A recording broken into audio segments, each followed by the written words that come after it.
आदिवासी से धर्मांतरित हुए ईसाइयों व अन्य समुदाय को मिल रहे आरक्षण व अन्य लाभ को लेकर आदिवासियों ने डिस्टिलिंग महारैली कर फूका विद्रोह का बिगुल। जनजातीय सुरक्षा मंच के बैनर तले झारखंड के आदिवासी समुदाय ने राजधानी रांची में उलगुलान डिस्टिलिंग महारैली कर अपनी एकजुटता का परिचय देते हुए मांग रखी कि जो लोग भी प्रकृति पूजक आदिवासी धर्म से धर्मांतरित कर ईसाई एवं अन्य धर्मों को अपना लिया है वे पर आज भी आदिवासियों के आरक्षण व संविधान प्रदत्त अन्य सुविधाओं का लाभ ले रहे हैं। ऐसे लोगों को आदिवासियों का हक व आरक्षण का लाभ नहीं मिलना चाहिए। इन धर्मांतरित लोगों के कारण आज आदिवासी अपने संविधान प्रदत्त आरक्षण व अन्य लाभों से वंचित हो रहे हैं। इस महारैली में भाग ले रहे भाजपा सांसद सुदर्शन भगत ने कहा कि आज आदिवासी समुदाय अपनी एक पुरानी मांग को लेकर एकत्रित है। उन्होंने कहा कि उनके हक और अधिकार को धर्मांतरित लोगों के द्वारा छीना गया, उसको पाने के लिए हम संघर्ष कर रहे हैं। तुष्टीकरण की राजनीति तो कांग्रेस करती है। जो आज़ादी के पश्चात कहा जाए तो लगातार कांग्रेस की तुष्टीकरण की ही राजनीतिक की इतिहास अभी तक रही है। और आज ये भीड़ जो आप रांची के इस मोरहाबादी मैदान में जनजाति समाज का जो भीड़ एकत्रित है, ये अपने अधिकार के लिए संघर्ष कर रहे हैं। और इस मुद्दे को जिस विषय को लेके धर्मांतरित जो ईसाई हैं, जिनका आरक्षण समाप्त होना चाहिए, जिनका धर्मांतरण हो गया, जिस इशू को लेके आज जनजाति समाज झारखंड के राजधानी रांची में जो इकट्ठे हैं, आज अपनी मांगों को लेकर आज यहाँ पर संघर्ष कर रहा है। और ये संघर्ष आज का नहीं है, ये पिछले एक सदी का संघर्ष है लगातार। और जिस मुद्दे को लेके इसी पार्टी के सांसद थे, कांग्रेस पार्टी के सांसद थे, भारत सरकार में मंत्री रहे। मैं जिस क्षेत्र का सांसद हूँ, लोहरदगा लोकसभा का नेतृत्व करते थे बाबू कार्तिक उरांव जी, जो आज हम लोगों के बीच में नहीं है। कांग्रेस पार्टी में रहते उन्होंने इस मुद्दे को, इस विषय को उठाया था।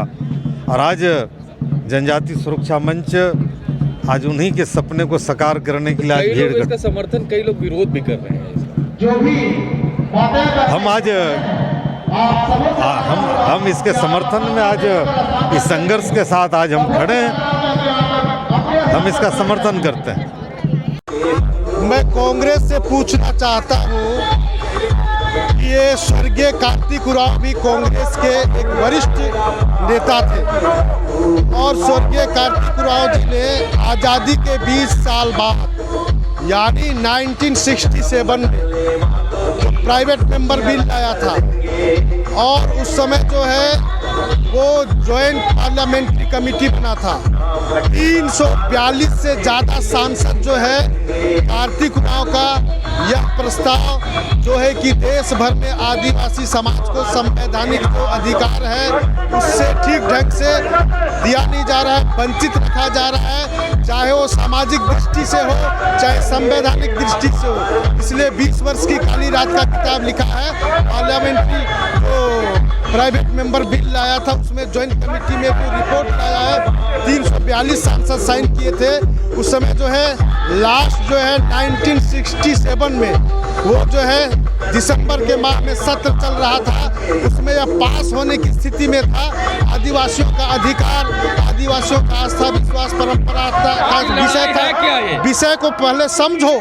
इस चीज को जो है वो इंदिरा गांधी ने पास होने पर डर गई और चलती जो है सत्र को डिसॉल्व कर दी।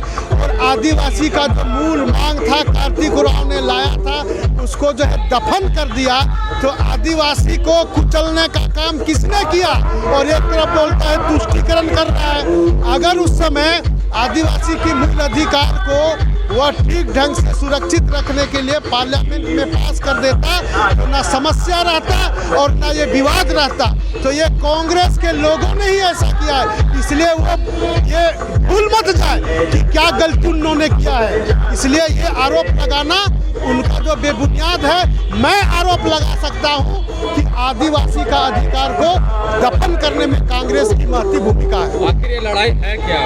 ये लड़ाई कुछ नहीं है, केवल मांग है। ये जो है धर्मांतरित जो लोग हैं, आदिवासी कहता है मैं प्रकृति पूजा हूँ। प्रकृति पूजा जो नहीं करता है आदिवासी नहीं है।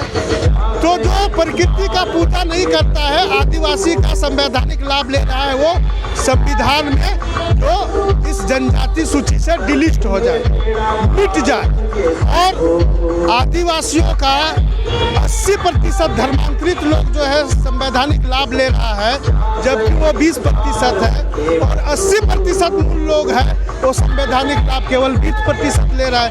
इसलिए अधिकारों में जो हनन हो रहा है, अधिकार को लूटा जा रहा है, छीना जा रहा है, इस अधिकार के लिए आज डिलिस्टिंग कर रही है। आखिर ये महारैली, डिलिस्टिंग महारैली करने की आवश्यकता क्यों पड़ी आदिवासी समाज? देखिए, जहाँ तक बात है डिलिस्टिंग की, लेकिन आज जो जनजाति समाज को आरक्षण मिला है, उस आरक्षण का लाभ जनजाति समाज को पूरी तरह से नहीं मिल रहा है। जो जनजाति समाज से धर्मांतरण कर चुके हैं वे लोग ही सारा फायदा ले रहे हैं। उसके बाद हम लोग का समाज पर आरोप लगाते हैं कि ये लोग शांतिप्रिय लोगों को उकसा रहे हैं। एक तरफ कहते हैं कि हमको धर्म कोई भी मना सकते हैं, कोई भी धर्म मना सकते हैं, कोई धर्म प्रचार कर सकते हैं, यहाँ तक कि धर्म परिवर्तन कर सकते हैं, ये हमारा संविधान हमको अधिकार दिया है। लेकिन हमारा समाज किसी का विरोधी नहीं है। आज कहते हैं प्रकृति पूजक है, प्रकृति किसी से भेदभाव नहीं सिखाती है, जो कि एक उदाहरण है। हमारा पहान जब पूजा करता है धर्म स्थल में, तो गांव में रहने वाले तमाम जाति वर्ग सभी का भला के लिए पूजा करता है। लेकिन ये लोग कहते हैं हमारा प्रभु यीशु शांति का संदेश दिए थे, प्रेम का संदेश दिए थे पूरा दुनिया को। दुनिया मानती है प्रेम का संदेश दिए थे, लेकिन ये लोग नफरत फैला के हमारा जनजाति समाज में भेदभाव पैदा करके धर्मांतरित कर रहे हैं। अभी पिछले बार आप लोगों ने देखा होगा 2008 में कि एक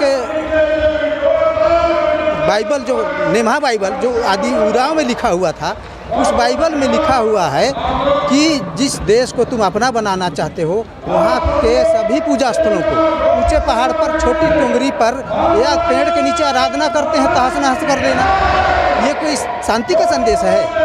उसके बाद हमारा धर्म संस्कृति को टिप्पणी करता है लोग। डुमरी चैनपुर में सीरा सीता नाल है, ककड़ो लाता कहते हैं जिसको, उसको वो लोग स्त्रीलिंग का प्रतीक बताया है। सोच लीजिए कितना घिनौना ये लोग प्रचार करता है। उसके बाद हमारा समाज का लोग, जनजाति समाज का लोग कर्मा काटने जाते हैं जंगल में, लड़का लड़की मिल के जाते हैं, उसको ये लोग कहते हैं ये लोग जंगल में जाते हैं और आचरण खराब करते हैं। तो ये अधिकार उसको कौन सा संविधान दिया है? उसके बाद हमारा सरना माता को कहता है बूढ़ी आत्मा। आत्मा बूढ़ी होती है? आत्मा बूढ़ी नहीं होती, उसको टिप्पणी करता है, पर्व त्यौहार को टिप्पणी करेगा। उसके बाद आपका ये अपने तरीके से मनाने के लिए वो लोग, किताब में लिखा हुआ है, प्रमाण भी है मेरे साथ, कॉपी भी मेरे पास। उसके बाद कहेगा लोग कि नहीं हम शांति का संदेश देते हैं, अहिंसा के पुजारी हैं, अहिंसा से ही देश चलता है, समाज चलता है, हिंसा से नहीं चलता है। लेकिन जनजाति समाज को लोग हिंसा के लिए उकसा रहे हैं। ये क्या हिंसा से कम है? तो हम जनजाति समाज के लोग शांति प्रिय रहे हैं और शांति प्रिय रहेंगे। ये प्रकृति पूजक है, प्रकृति के विरोध में हम लोग नहीं जा सकते हैं। कहीं अभी सूरज, जैसे मान लिया सूरज प्रकाश देता है हमको, किसी से भेदभाव करता है क्या? सबको समान रूप से। उसी तरह हमारा पहान पूजा करता है तो सबको समान हो। जैसे हम लोग कहते हैं सर्वे भवन्तु सुखिनः सर्वे सन्तु निरामया, उसी तरह का वो सबको पूजा करता है। समरसता से भरपूर समाज है हमारा समाज, उसको ये लोग नफरत फैला के, धर्मांतरित करके हमारा समाज को कमज़ोर कर रहा है, हमारा संस्कृति को बर्बाद कर रहा है। हमारा संस्कृति को ख़त्म करने के साथ साथ हमारा पूर्वजों का जो नाम दिया हुआ है, धर्म के नाम पर, या फिर ये पर्व त्यौहार के नाम से, या फिर ग्रह नक्षत्र के नाम पर, जैसे सोमरा, मंगरा, बुधवार, जो सोमवार से लेके रविवार तक का जो दिन है, दिन के अनुसार नाम रहता है, उसको भी लोग ख़त्म कर देता है। मंगरा को मरकुस बना देगा। एक तो संस्कृति को विलुप्त कर रहा है, दूसरा हमारा नाम से भी उसको खत्म।